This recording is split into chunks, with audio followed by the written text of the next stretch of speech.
தமிழக முன்னேற்ற கழகம் என்ற ஒரு பதிவு பெற்ற அரசியல் கட்சியின் முதல் ஆலோசனை கூட்டம், மாவட்ட செயலாளர்கள் மற்றும் மாநில பொறுப்பாளர்கள் அறிமுக கூட்டம் இன்று திருவண்ணாமலையில் சிறப்பாக நடைபெற்றது. இந்த கூட்டத்தில் 30க்கும் மேற்பட்ட மாவட்டத்திலிருந்து மாவட்ட செயலாளர்கள், மாநில பொறுப்பாளர்கள் கலந்து கொண்டார்கள்.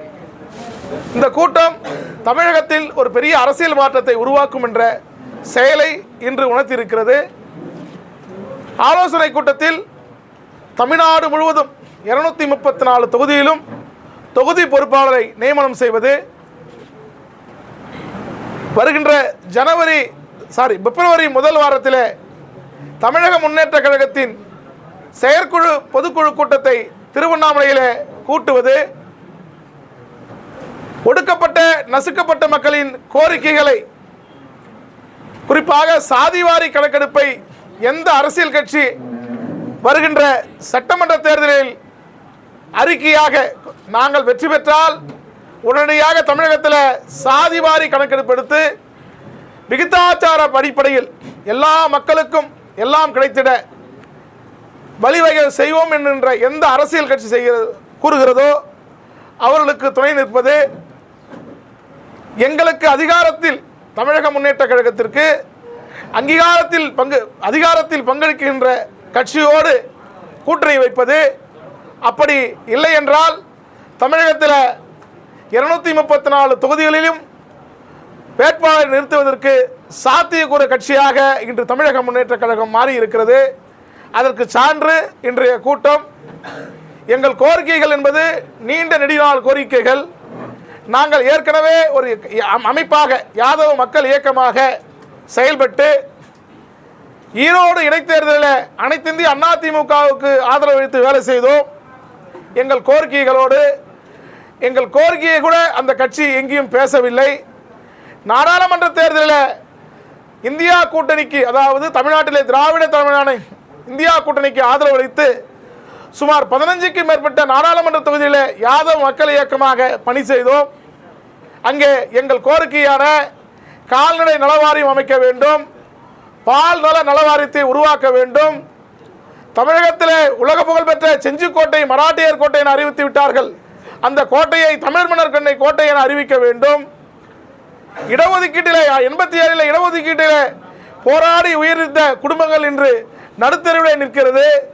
அந்த குடும்பங்களுக்கு அரசு வேலை வழங்கிட வேண்டும் என எண்ணற்ற கோரிக்கைகள் இருக்கிறது. அந்த கோரிக்கைகளை ஏற்று ஒரு கூட்டணி அமைப்போம்.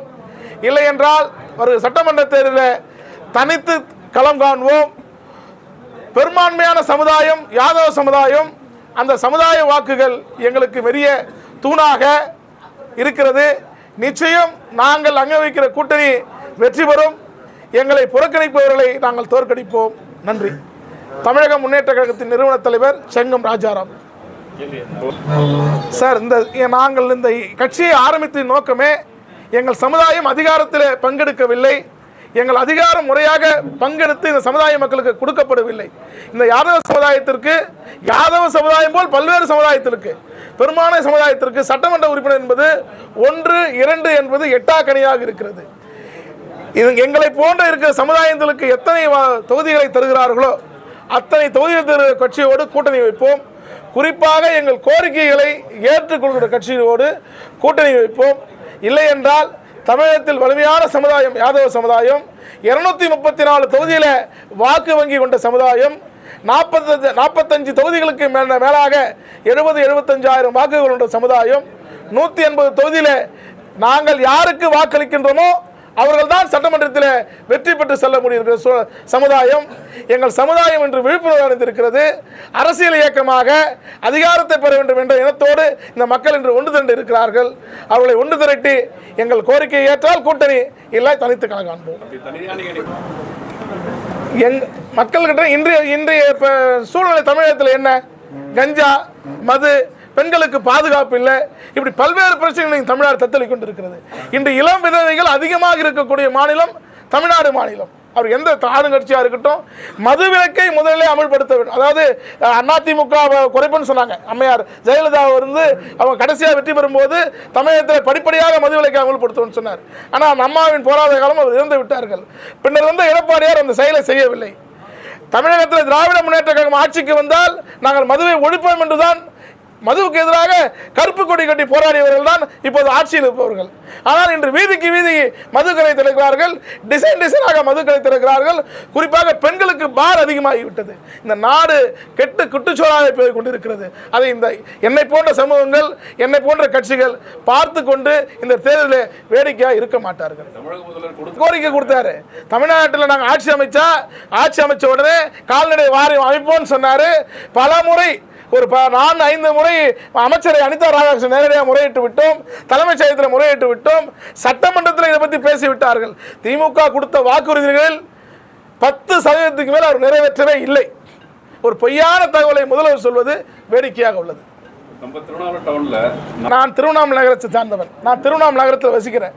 திருவண்ணாமலையில் எந்த ரோடு இன்னைக்கு நல்லா இருக்குன்னு நினைக்கிறீங்க? இன்னைக்கு திருவண்ணாமலை பகுதியில் அன்னைக்கு குறிப்பாக வேலூர் ரோட்டிலிருந்து நீங்கள் பெரியார் சிலையை கடக்கிறதுக்கு 1 மணி நேரம் ஆகிறது. போக்குவரத்து காவலே இல்லாத சூழல் தான் திருவண்ணாமலை இருக்குது. சாலை வசதி என்பது போதுமானதாக இல்லை. திண்டிவனம் டு கிருஷ்ணகிரி சாலை என்பது தினம் 100க்கு மேற்பட்ட மக்கள் மாண்டு மடிகிறார்கள் விபத்தில். ஆனால் அங்கே சுங்கவரி கட்டணம் என்ற ஒரு வழிப்பறி கட்டணத்தை ஏற்படுத்தி இருக்கிறார்கள். திருவண்ணாமலையிலிருந்து வேலூருக்கு செல்வது பாதையே இல்லை, ஒரு வழிப்பாதை, 2 வழிப்பாதை. அது அங்கே சுங்கவரி கட்டணம் போட்டு வசூல் செய்து கொண்டிருக்கிறார்கள். திருவண்ணாமலை சூழல் என்பது உள்ளூர் மக்கள் கோயிலுக்குள் செல்லவும் முடியவில்லை. வெள்ளி சனி ஞாயிறில் உள்ளூர் மக்கள் வீட்டை விட்டு வெளிவர முடியவில்லை. இதற்கெல்லாம் எந்த தீர்வும் எட்டப்படாமல் விளம்பர ஆட்சியாக இந்த ஆட்சி இருக்கிறது. எதிராக இருக்குன்னு சொல்லல சார். எங்கள் இந்த கோரிக்கை நிறைவேற்றினாங்க, எதிராக போறோம். நிறைவேற்ற சொன்னாங்கன்னா சார் நிச்சயமாக மக்களுக்கு எதிராக இருப்பதோடு நாங்கள் கூட்டணி இருக்கவே மாட்டோம். மக்கள் யாருக்கு ஆதரவாக தவறு செய்வது எப்போதும் தமிழக முன்னேற்ற கழகம் துணை நிற்காது.